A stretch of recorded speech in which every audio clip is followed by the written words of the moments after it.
আমিতো বঞ্চিত হৈ আছোঁ আমাৰ মানে প্ৰাপ্যৰ পৰা। 2025 বৰ্ষৰ ভিতৰত আমি গোটেই গাঁৱে ভূঞে আমি এই সাঁওতালি অলচিকি ভাষাটো আমি প্ৰচাৰ কৰিবলৈ ওলাইছোঁ। আৰু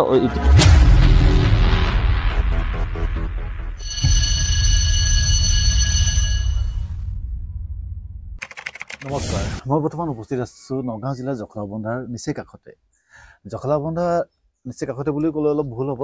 জখলাবন্ধা চহৰৰ পৰা প্ৰায় 10 কিলোমিটাৰ ভিতৰত চাংমুঠীয়া চাহ বাগিচা। চাংমুঠীয়া চাহ বাগিচালৈ অহা এটাই উদ্দেশ্য আমাৰ। ইয়াত আমি জানিবলৈ পাইছিলোঁ আমাৰ সাঁওতালি সাহিত্য পৰিষদৰ কেন্দ্ৰীয় উপসভাপতি তথা এছেকাৰ উপসভাপতি, সাঁওতালি উন্নয়ন পৰিষদৰ উপসভাপতি আৰু জনজাতি ধৰ্ম সংস্কৃতি সুৰক্ষা মঞ্চৰ কেন্দ্ৰীয় উপসভাপতি তেখেত হৈছে ভোলানাথ মাঝি ডাঙৰীয়া। তেখেতৰ ওচৰলৈ আহিছে, তেখেতৰ লগত কিছু আলাপ কৰিম, কিছু কথা পাতিম। আমাৰ বিশেষকৈ আদিবাসী চাহ জনগোষ্ঠীৰ কলা কৃষ্টি সংস্কৃতিক লৈ কিছু কথা পাতিম। গতিকে আমি তেখেতৰ ঘৰত আছোঁ। আমাৰ দাদাক আমাৰ পোহৰ নিউজ 24 ৱেলকাম জনাইছোঁ। নমস্কাৰ, মই পোহৰ নিউজলৈ ৱেলকাম কৰিছোঁ, ধন্যবাদ জনাইছোঁ মানে মোৰ তৰফৰ পৰা। দাদাৰ পোনে পোনে কথা পাতিবলৈ আৰম্ভ কৰোঁ। যিহেতু আপুনি আমাৰ সাঁওতালিসকলৰ বিশেষকৈ সাঁওতালি সমাজত আপুনি বিভিন্ন জড়িত হৈ আছে, বিভিন্ন সংগঠনৰ লগত জড়িত হৈ আছে সাঁওতালি সমাজৰ, আৰু এই সমাজটোক আগবঢ়াই লৈ যাবৰ ক্ষেত্ৰত আপুনি যথোপৰোনাস্তি চেষ্টা কৰি আছে। তো গতিকে আপুনি এই সাঁওতালি সাহিত্যটোৰ বিষয়ে অকণমান জনাবনে? সাহিত্যটো কেনেধৰণে আপোনালোকে আগবঢ়াই লৈ গৈছে এই সমাজটোক? ধন্যবাদ। আমি সাঁওতালি যিটো আমাৰ অৰিজিনেল যিটো লিপি আমাৰ আছে অলচিকি বুলি কওঁ, আমি এইটোৰ ওপৰতে এইটো স্বীকৃতিপ্ৰাপ্ত ভাষা হয়। অলচিকিটো আমাৰ স্বীকৃতি 2003 চনত 22 ডিচেম্বৰত আমি স্বীকৃতি পাইছোঁ। আমি স্বীকৃতি পোৱাৰ লগে লগে আমাৰ অল অভাৰ ইণ্ডিয়াত আমি 2025 বৰ্ষৰ ভিতৰত আমি গোটেই গাঁৱে ভূঞে আমি এই সাঁওতালি অলচিকি ভাষাটো আমি প্ৰচাৰ কৰিবলৈ ওলাইছোঁ। আৰু ইতিমধ্যে মাননীয় ডক্টৰ হিমন্ত বিশ্ব শৰ্মা দেৱে আমাক অলৰেডি স্বীকৃতি দিলে ভাষাটো, যে আমাৰ মানে প্ৰাইমেৰী স্কুলৰ পৰা আপ টু ইউনিভাৰ্চিটিলৈকে আমাৰ অলচিকি তেতিয়া লিখিব পাৰিম, আমি UPS IPSও কৰিব পাৰিম আমি এই ভাষা লৈ পেলাই। চৰকাৰে গুৰুত্ব দিছে পুৰা আমাক। চৰকাৰে সৎচিন্তা থাকিলে চব কুছ কৰিব পাৰে জাতিৰ লৈ পেলাই। এই জনগোষ্ঠীটোক এটাই ভাল সুবিধা দিছে, 8th শিডিউলত আমি যিহেতুকে আমি স্বীকৃতিপ্ৰাপ্ত ভাষা হয়, আৰু সেই হিচাপে আমাক অসমতো এতিয়া অধিকাৰ দিলে, তাৰ কাৰণে আমি চৰকাৰক ধন্যবাদ জনাইছোঁ। এটা কথা ঠিক, কিন্তু আমি এতিয়া গাঁৱে গাঁৱে আমি যেনেকৈ কোনটো গাঁৱত সাঁওতালি গাঁও বেছি আছে, ল'ৰা ছোৱালী বেছি আছে স্কুলত, যেতিয়া 30% হ'লেও আমাৰ চৰকাৰে কৈছে যে আপোনালোকে শিক্ষক দিয়ক। অলৰেডি আমাৰ এইটো চলি আছে চৰকাৰৰ লগত, আৰু অলৰেডি আমি ইতিমধ্যে 2025 আমাৰ গোটেই সাঁওতাল টিচাৰো দিব প্ৰত্যেক গাঁৱে গাঁৱে। সাঁওতাল এৰিয়া যিকেইটা আছে যে সেইকেইটা টিচাৰ দিব। আমি বহুত কষ্ট কৰি ওলাই আনিছোঁ, নিজৰ গাঁঠিৰ ধন ভাঙি আমি এইখিনি কাম কৰি আছোঁ এতিয়াও। আজিও মই আমাৰ ল'ৰা কেইজন মানে গুৱাহাটীত লাগি আছে এই লিপিৰ ওপৰতে, মানে কিছুমান ডকুমেণ্টছ বনাব লাগিব না, কিতাপ পত্ৰ দি সেইখিনি লাগি আছে। তো তাৰ কাৰণে আমি আমাৰ অশেষ চেষ্টা কৰি আছোঁ আমি সমাজটো লৈ পেলাই, কেনেকৈ সাঁওতাল সমাজটো বা এই আদিবাসী সমাজকেইটা কেনেকৈ আগবঢ়াই ল'ম। সেইটো কাৰণে মই আপোনালোকে যি মোৰ আহিছে আজি মোৰ তাত বহুত হয় কষ্ট কৰি সদূৰ তিনিচুকীয়াৰ পৰা মই ধন্যবাদ জনাইছোঁ আপোনালোকক। হয়, আমি আৰু এটা কথা পাতিবলৈ যত্ন কৰিম। আপোনালোকৰ যি সাঁওতালিসকলৰ বাহা উৎসৱ, হয়তো চবেই নাজানে উৎসৱ, বাহা উৎসৱটো কি, কেনেধৰণে পালন কৰা হয়, একচুৱেলি কোন দেৱতাক পূজা কৰা হয়, আপোনালোকৰ সমাজে জানিব পাৰে, বাকী বাহিৰে বহুতো নাজানা যেন অনুভৱ। গতিকে বাহা উৎসৱৰ বিষয়ে অকণমান জনাব নেকি আপুনি? ঠিক আছে, বাহাটোনো কি? ধন্যবাদ জনাইছোঁ এই সোধাৰ কাৰণে আৰু কোৱাৰ কাৰণেও। তো বাহাটো হ'ল আমাৰ সাঁওতাল জনগোষ্ঠীৰ এটা মহান উৎসৱ হয়। যেনেকৈ অসমীয়াসকলে বিহুটো বহুত মহান উৎসৱ, ঠিক তেনেধৰণে আমাৰ বাহাটো এটা ডাঙৰ উৎসৱ হয়। এই বাহাটোৰ পৰাই আমি দোল পূৰ্ণিমা, যিদিনা ফাগুন পূৰ্ণিমা হয়, কৃষ্ণ দোল যাত্ৰা আৰম্ভ হয়, সিদিনাই আমাৰ এই বাহা উৎসৱটো আমি আৰম্ভ কৰা হয়। আৰু সিদিনাৰ পৰাই আমাৰ একমাহ মানে ধৰি আমি বাহা উৎসৱ কৰি থাকোঁ। গাঁৱে ভূঞে চহৰে নগৰে চব জেগাতে আমি য'ত যেনেকুৱা সাঁওতাল জনগোষ্ঠী আছে, আৰু বিভিন্ন জনগোষ্ঠীক লৈ পেলাই আমি আমাৰ ভিতৰতে বহুত চাহ জনগোষ্ঠী আদিবাসী আছে, ওৰাং, মুণ্ডা, খাৰিয়া, কোল, ভিল, চাওৰা, চাহ জনগোষ্ঠী সকলোকে লৈ পেলাই আমি এই বাহা উৎসৱটো আমি পালোঁ। বিশেষকৈ বাহা উৎসৱ হ'ল কি, আমি নতুন বস্তু যেতিয়া কলি হয়, ফুল নহ'লেতো ফল নহয় কেতিয়াও।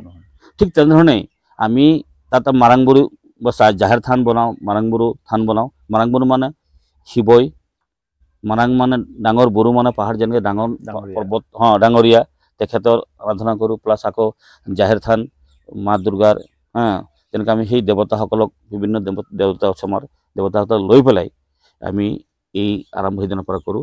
তেতিয়া আমি ৰং চং খেলিব পাৰোঁ, নহ'লে আমি ৰং খেলিব নোৱাৰোঁ। জাহেৰ থান এই হোলী, এই বাহা নহ'লে আমি কেতিয়াও হোলী খেলিব নোৱাৰোঁ। এই দিনাৰ পৰাই সেইকাৰণে বাহাটো কৰা হৈছে। নতুন গছৰ নতুন ফল ফুলিব, বিভিন্ন ধৰণৰ ফুল ফুলে, এই শাল গছৰ ফুল লৈ পেলাই আমি বাহাটো কৰোঁ। তেতিয়া আমাৰ কি হয়, আমি বাহাটো আমি সকলোৱেই, কোনোবা যুৱক যুৱতীয়ে, কোনোবা ভাল পোৱাও থাকে, কিবা থাকে, সেই তেতিয়াই মিলন এটা হয়, মিলনৰ পথাৰ বুলিও কয়। প্লাছ কথা হ'ল কি, আমি শাল গছৰ ফুল লৈ পেলাই আমি সকলোৱে নিজৰ নিজৰ কাণত লগাওঁ। প্লাছ আৰু নিজৰ নিজৰ ঘৰত আমাৰ যিটো পৰম্পৰাগত ইষ্ট দেৱতা আছে, তেওঁলোকক আমি আহি পেলাই থওঁ ফুলটো। প্ৰত্যেক মানে আতু মাঝি বুলি কয়, আমাৰ গাঁৱৰ যিটো মুৰব্বী মাঝি বাবাই চবক ঘৰে ঘৰে এই বস্তুটো দিয়ে। মানে আপুনি উল্লেখ কৰিলে এমাহ ধৰি পালন কৰে, এমাহ ধৰি আমাৰ এই বস্তুটো চলি থাকে। মানে এইটো ঘৰে ঘৰে যোৱা হয় নেকি? ঘৰে ঘৰে যোৱা হয় মানে গাঁৱে গাঁৱে পতা হয় আৰু মানে সেই মাহটোৰ ভিতৰত যেতিয়া পাতিব পাৰে, হয় একদম। কিন্তু সেইদিনাৰ পৰা আৰম্ভ হ'ব লাগিব। আৰম্ভণিটো পূৰ্ণিমা দিনা, দোল পূৰ্ণিমা দিনাই সেইদিনাই আমাৰ এইটো আৰম্ভ কৰা হয়। যেতিয়ালৈকে এইটো আৰম্ভ নহয় তেতিয়ালৈকে ৰং খেলিব। তাৰপিছত তাৰ আগদিনাখন চিকাৰ যায়, চেন্দাৰ লেখা বুলি কয় আমাৰ, চেন্দ্ৰা যাওঁ, যে চেন্দ্ৰা মানে চিকাৰ যাওঁ। চিকাৰ কৰি আহি পেলাই আকৌ এই বস্তুটো আমি আৰম্ভ কৰোঁ, পূজাটো। তো ইয়াৰ মাজতে সেইদিনাই আমাৰ কি হৈছিলে, এই কুৰ্মীৰ লগত আমাৰ ভায়াদিটা সম্বন্ধ হৈছিলে। কেনেকুৱা, এই আজি 500,000 বছৰ আগতেই মানে কুৰ্মীৰ ৰজা আছিলে, ৰজাটোৰ নাম ইতিমধ্যে মই পাহৰি গৈছোঁ। তো তেখেতৰ ছোৱালীক চাই পেলাই মুছলিমৰ ৰজা এজনে কৈছে না, মোৰ ল'ৰাৰ কাৰণে বিয়া পাতিম, কিন্তু তেওঁলোক কি কৰিলে, যে ক'ত বাচিম, তো ঝাৰখণ্ডৰ এনেকুৱা জেগা এটা আছে, পাহাৰত আহি, আমাৰতো তাত বাহা পূজা হয়, পাহাৰত কৰা হয়, তো তাতে আহি পেলাই তেওঁলোকে আহি আমাৰ কাৰণে তেওঁলোকে বোলে আমাক ৰক্ষণাবেক্ষণ দিয়ক, নহ'লে আমাক মুছলিম বনাই দিব, মোৰ ছোৱালীজনী এলি লৈ যাব। সেইদিনা এইটো হ'ল মাঘ পূৰ্ণিমাত কৰা হয়। মাঘী পূৰ্ণিমাত এইটো টুচুৰ দিনা কৰা হয়। সেইদিনাৰ পৰাই আমি কৰিলোঁ, আমাৰ ড্ৰেছ পাতি, আমাৰ নিজৰ পাঞ্চি ড্ৰেছ আছে, সকলো আমাৰ ট্ৰেডিশ্যনেল ড্ৰেছ আছে, হাত পোছাক আছে। সেই পোছাক পিন্ধাই পেলাই তেওঁলোকক আমি আমাৰ এই মাঝি বনাই কৰি দিলোঁ, মাঝি সম্প্ৰদায় মানে কৰি দিলোঁ। আৰু তাতে সকলো আদিবাসী মানুহখিনি বা আমাৰ চান্তাল মানুহখিনি তাত পূজাত লাগি গৈছোঁতো। এই তেতিয়াৰ পৰাই কৈছিলোঁ যে এনেকুৱা মানুহ চাইছিল নেকি, আমি কৈছোঁ না, আমি দেখা নাই, ইয়াত নাই। তাৰ পৰাই ঘূৰি গ'ল। সেইদিনাৰ পৰাই আমাৰ এই কুৰ্মী সমাজৰ লগত এটা সম্পৰ্ক হ'ল, ভায়াদি সম্পৰ্ক এটা হ'ল। আজিৰ নহয়, অতীতৰ পৰা এইটো এতিয়াও আমি জানো। এইটো আপোনাৰ মাঘী পূৰ্ণিমাত এইটো হ'ল মাঘী পূৰ্ণিমাত, এইটো টুচুৰ যিদিনা আৰম্ভ কৰা হয়, যে সেইদিনা মাঘী পূৰ্ণিমা, মকৰ সংক্ৰান্তি বুলি ক'লে। আপুনি বাহা পূজাত ডাঙৰীয়াৰ কথা উল্লেখ কৰিছে, হয়। মানে আপুনি ডাঙৰীয়া পূজাত এইটো কাৰণে কৰা হয়, আপুনি আৰু এটা কথা উল্লেখ কৰিলে, আগদিনা চিকাৰ কৰা হয়। আমাৰ সমাজত চিকাৰ কৰিবলৈ গ'লে নিশ্চয় ডাঙৰীয়া পূজা কৰে বুলি এটা, এই যে জাহেৰ থান, জাহেৰ আয় বন দেৱী যে আছে না, দুৰ্গা দেৱী, বন দুৰ্গা, তেখেতক আমি আৰাধনা কৰিব লাগিব না, নহ'লে আমাক নিদিব, তেখেতৰ বস্তুৱে না। যিমান বস্তু জীৱ জন্তুৰ চবটো তেখেতৰ বস্তু হয়। তাৰ কাৰণে আমি এইদিনা কৰা হয়, আগদিনাখন আমি চেন্দ্ৰা যাওঁ, চেন্দ্ৰা মানে চিকাৰ যাওঁ, আৰু এই চিকাৰ কৰি আহি যি পায় তাকে লৈ পেলাই আমি সেইদিনা, তাৰ একদিনা হোলীৰ দিনা আমি কৰোঁ, এই ভোজ কৰি পূজা পাতল কৰি পেলাই আৰু আমি মানে আগবঢ়াই দিওঁ গোটেই মাহ যোৱা ধৰি। আপুনি যিটো উল্লেখ কৰিছে বাহা উৎসৱৰ কিবা নিৰ্দিষ্ট গীত আছে নেকি, যিটো গীত ধৰক আপোনালোকৰ পৰম্পৰাগত যিটো গীত লাগেই, ধৰক এই গীতটো ভাল লাগে? যেনেধৰণে গীতটো আছে, কিন্তু গীতটো মানে কি, মোৰ ইমানখিনি প্ৰিপাৰেশ্যন আপোনালোকে আহিলে যিহেতু মই ধন্যবাদ জনাইছোঁ। গীত আছে না বুলি নহয়, বহুত ধুনীয়া ধুনীয়া গীত আছে। তো গীতটো মানে মনত হোৱা নাই এতিয়া, কি ক'ম, মানে মোক বেয়া লাগিছে। মই নিজে এতিয়া চান্তাল জনগোষ্ঠীৰ হৈ পেলাই মই বাহা গীত এটা ভালছে ক'ব নোৱাৰোঁ, তাৰ কাৰণে ক্ষমা বিচাৰিছোঁ। বেলেগ কিবা এটা আপোনালোকৰ ভাষাত, যিটো চাওতালী ভাষাত আছে, বিয়া এতিয়া যেতিয়া নেকি আমাৰ ছোৱালীজনীক বিচাৰিছে, এতিয়া সোনকালে লৈ যাব লাগিব, এতিয়া বেলি ডুবি আছে, বা বেলি আগদুতে যাব লাগিব না বেলি এটা ভাষা আছে এনেকৈ অলপ গুণগুণাই দিম বেছি নহ'লেও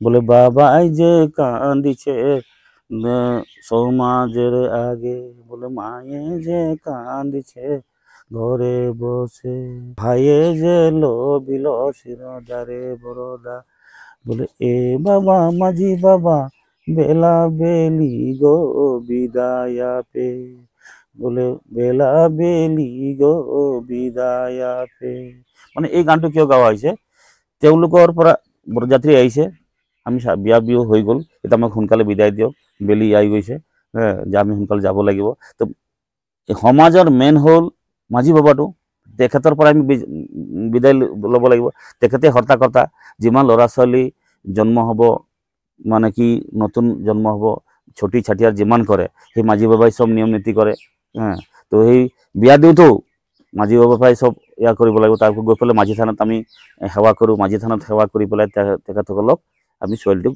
বিয়া দি দিওঁ সেইটো সেই গানটোৱেই কৈছিলোঁ অলপ গুণগুণাই দিছিলোঁ মানে পুৰা ক্লিয়াৰ নহ'লে অলপ গুণগুণাই দিছোঁ আৰু আপুনি আৰু এটা কথা উল্লেখ কৰি আছে মাজে মাজে মাঝি বাবা মাঝিয়ে কৰে গোটেইখিনি কিন্তু চাওতালীসকল মাঝি যিটো টাইটেল উপাধি হয় অকল মানে আপোনাৰ উপাধি লৈ কিবা ভাগ আছে নেকি সমাজটোত আছে আছে আমাৰ উপাধি মাঝিটো হ'ল গাঁৱৰ এই গাঁওটোৰ মানে মুৰব্বীজনে তাক মাঝি বোলা হয় এইকাৰণ মাঝি বাবা বোলা হয় তো আমাৰ দেউতাহঁতে পূৰ্ব ককা দেউতালে মাঝি এই কামটো কৰি আহিছে গাঁৱৰ লিডাৰ হৈ আহিছে সেইকাৰণে মাঝি বুলি এতিয়া আমাৰ টাইটেলেই হৈ গৈছে কিন্তু একচুৱেলি মাঝিটো নহয় আমি হেমব্ৰম লিখিব লাগিছিলোঁ গোৱা হেমব্ৰম তো কথা হ'ল কি এই টাইটেলটো থাকি গৈছে মাঝি মাঝি তেতিয়া আমি আমাৰ এছেকাৰ প্ৰেচিডেণ্ট পৃথ্বী মাঝিও মাঝি লিখে তেখেতেও সমাজৰ লিডাৰ আছিল সেইকাৰণে মাঝি বাবা মাঝি হাৰাম আমাৰ মানে ভাতকৈ মাঝি হাৰাম যে আতু মাঝি হাৰাম মেইন মানুহ তেখেতে আমাৰ যিমান সমাজৰ নীতি নিবাস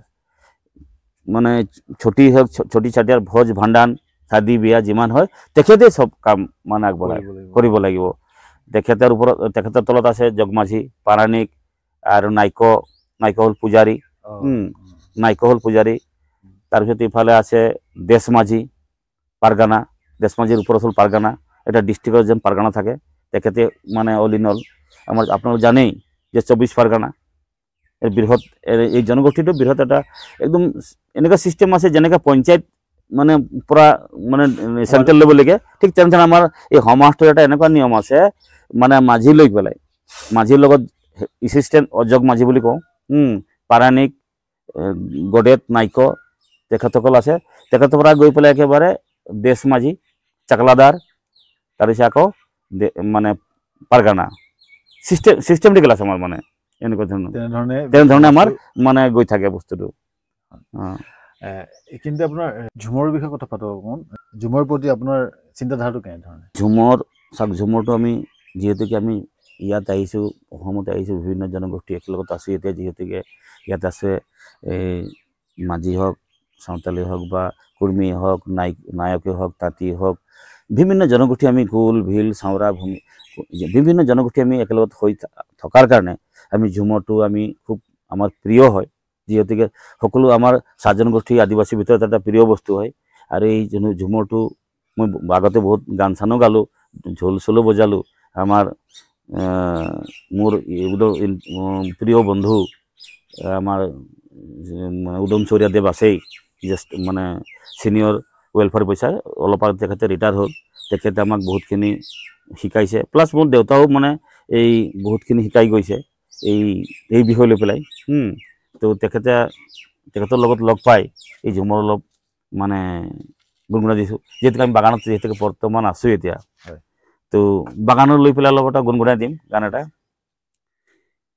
বলে ঘনে শিরিষ নিচে চা গাছের মাঝে মাঝে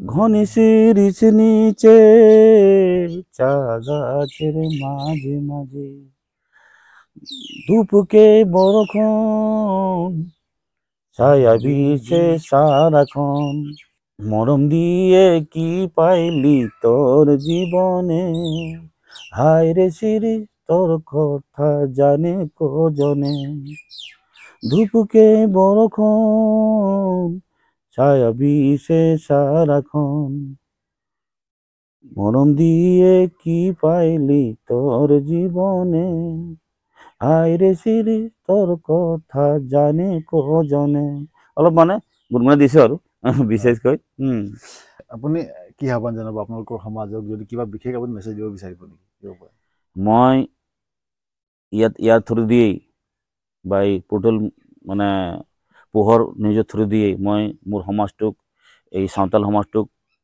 আগবাঢ়ি আহিবলৈ নিজৰ কলাকৃষ্টি লৈ পেলাই নিজৰ ধৰ্ম সংস্কৃতি বচাই পেলাই আগবাঢ়িবলৈ মানে অনুৰোধ কৰিছোঁ প্লাছ এই চাহ জনগোষ্ঠী বা আদিবাসীসকলক নিজৰ নিজৰ যি কলাকৃষ্টি আছে নিজৰ নিজৰ ৰীতি নিবাস আছে সেইটোক লৈ পেলাই আগবাঢ়ি যাব লাগিব শিক্ষা দীক্ষাই হওক বাকী যেনেকৈ নহওক আমি সকলো মোৰ আদিবাসী চাহ জনগোষ্ঠী সকলোকো মই অনুৰোধ জনাইছোঁ মোৰ ভাই বন্ধুসকলেই আছে মই যিহেতুকে এজন আদিবাসী বা চাহ জনগোষ্ঠীৰ ভিতৰতে পৰোঁ সাঁওতাল হ'ব পাৰোঁ সাঁওতাল জনগোষ্ঠীৰ ল'ৰা এজন কিন্তু সকলোকে মই সাঙুৰি লৈ পেলাই কৈছোঁ যাতে সকলোকে মই নমস্কাৰ কৰি গৈছোঁ যাতে সকলোৱে ওলাই আহক নিজৰ নিজৰ ৰীতি নিবাস নিজৰ কলাকৃষ্টি বচাবৰ কাৰণে অলপ চেষ্টা কৰক আৰু মই ধন্যবাদ জনাইছোঁ অসমবাসীক সকলোৱে যাতে ওলাই আহক আৰু এই পদক্ষেপ লওক যাতে নিজৰ নিজৰ কলাকৃষ্টি বচাব লাগিব আমাৰ এনেকুৱা হৈ গৈছে একফালে বেলেগে খহাই লৈ আছে আমাৰ জাতিটোক যে বেলেগে যেনেকৈ গৰাখহনীয়াই খহাই লৈ গৈছে তেনেকৈ খহাই লৈ আছে যাতে এনেকুৱা নহওক আমি চৰকাৰটো খুব সুন্দৰ চৰকাৰ পাইছোঁ ভাৰত মানে এতিয়া ভাৰততো ভাৰতবৰ্ষত এতিয়া বিজেপি চৰকাৰ আছে অসমতো বিজেপি চৰকাৰ আছে তো মই চৰকাৰক ধন্যবাদ জনাইছোঁ আমাৰ যি ঝুমৰ মানে পাতিছে ঝুমৰ সময়ত পাতিছে প্লাছ সাঁওতালিকৰ যি মানে আমাৰ পদক্ষেপ লৈছে তাৰ কাৰণে মই ডক্টৰ হিমন্ত বিশ্ব শৰ্মা দেৱক মই অশেষ ধন্যবাদ দিছোঁ এই পোহৰ নিউজৰ থ্ৰু দি আৰু জাতিটোক যিসকল এটা কথা কওঁ ইয়াৰ মাজতে এই জাতিটো যিসকল জাতিয়ে যাতে ST বা SC পায় তেওঁলোকক যাতে অতি শীঘ্ৰে এই বস্তুটো দিবৰ কাৰণে মই অনুৰোধ জনাইছোঁ চৰকাৰক আগন্তুক দিনত নহ'লে 2026ত অলপ বেয়ালৈ ঢাল খাব নিচিনা লাগিছে আমাৰ মানুহখিনি কৈ আছে ভিতৰতে গুণগুণাই আছে যে যিহেতুকে ইতিমধ্যে আমাৰ ঝাৰখণ্ডত হৈ গ'ল চৰকাৰ ঝাৰখণ্ড মুক্তি মৰ্চা আৰু ইতিমধ্যে আমি গম পাইছোঁ এই হেমন্ত চৰেনে অসমতো আহিব আৰু আমাৰ মানুহখিনি কি বঞ্চিত হৈ আছে সেইখিনি গোটেই ছাৰ্ভে কৰিব বুলি ইতিমধ্যে আমাক মানে আগজাননী দিছে আমিতো বঞ্চিত হৈ আছোঁ আমাৰ মানে প্ৰাপ্যৰ পৰা এই বঞ্চিতটো সোনকালে যাতে আমাৰ চৰকাৰে ফুলফিল কৰে তাকে মই অনুৰোধ জনাইছোঁ ধন্যবাদ নিশ্চয় সকলোখিনি কথা সুন্দৰকৈ তেখেতে কৈছে বৰ বিশেষ ক'বলগীয়া নাই আৰু আমাৰ তেখেতে ইমান ব্যস্ততাৰ মাজত আমাক সময়কণ দিলে গতিকে তেখেতক ধন্যবাদ জনাইছোঁ আৰু বিদায় লৈছোঁ ধন্যবাদ